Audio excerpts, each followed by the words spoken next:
CITU Pallavan இல்லம் முன்பு தர்ணா. சென்னை பல்லவன் இல்லம் முன்பு CITU மாபெரும் தர்ணா போராட்டம் நடைபெற்றது. தர்ணா போராட்டத்திற்கு சம்மேளன பொருளாளர் சசிகுமார் வரவேற்புரையாற்றினார். முன்னிலை பொதுச் செயலாளர் கே ஆறுமுகம் நயினார் வகித்தார். CITU மாநில தலைவர் சவுந்தரராசன் தலைமையில் தர்ணா போராட்டம் நடைபெற்றது.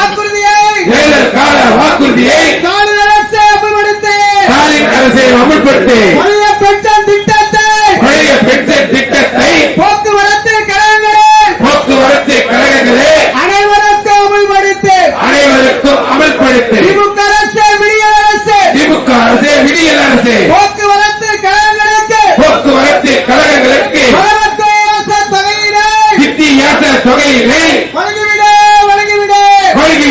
வழங்கிவிடு. காலம் கடத்த எண்ணாதே. போக்குவரத்தை அழிக்காதே. ஓய்வு பெற்ற ஊழியர்களுக்கு வேண்டிய பணப்பலனை ஒற்றுமை.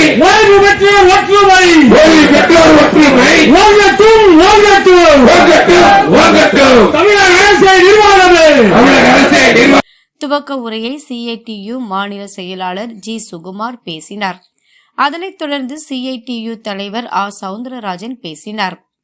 பின்பு செய்தியாளர் சந்திப்பில் போக்குவரத்து கழகங்களின் வரவுக்கும் செலவுக்கான வித்தியாச தொகையை வழங்க வேண்டும், போக்குவரத்து கழகங்களை மேம்படுத்தும் நடவடிக்கைகள் எடுப்பதுடன் மறைமுக தனியார் மயம் ஒப்பந்த முறை நியமனத்தை கைவிட வேண்டும், ஓய்வு பெற்ற ஊழியர்களுக்கு ஓய்வின் போதே ஓய்வு கால பலன், ஓய்வூதியர்களுக்கு அகவிலைப்படி உயர்வு, மருத்துவ காப்பீடு வழங்கிட வேண்டும், காலி பணியிடங்களை பூர்த்தி செய்ய அரசு ஆவண செய்ய வேண்டும், அதேபோல் வாரிசு வேலையை கால தாமதம் இன்றி வழங்க வேண்டும், தேர்தல் கால வாக்குறுதிப்படி பழைய ஓய்வூதிய திட்டத்தை அமல்படுத்திட வேண்டும். ஓய்வு பெற்ற ஊழியர்களுக்கு 21 மாதங்களாக ஓய்வு பெற்ற பிறகும் அவர்களுக்கு உரிய ஓய்வு கால பலன் எதையும் வழங்காமல் அரசாங்கம் கழகங்கள் ஏமாற்றிக் கொண்டிருக்கின்றன.